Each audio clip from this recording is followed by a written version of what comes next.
गैर मुल्की साजिश से मुतल्लिक कोई सबूत नहीं मिला। सिक्योरिटी एजेंसियों ने कौमी सलामती कमेटी को आगाह कर दिया। वज़ीर आज़म की सरबराही में इजलास, तीनों सर्विसेज चीफ की शिरकत। गुज़श्ता मीटिंग के मिनट्स की तौसीक, एलामिया जारी।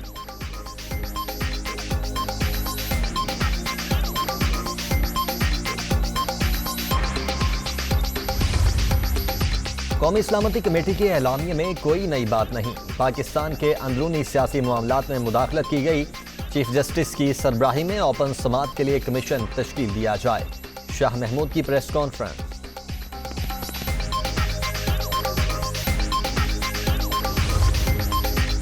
और रहमतों और बरकतों भरे महीने का आखिरी अशरा, लाखों मुसलमान एतकाफ बैठ गए। मसाजिद में खुसूसी एहतमाम।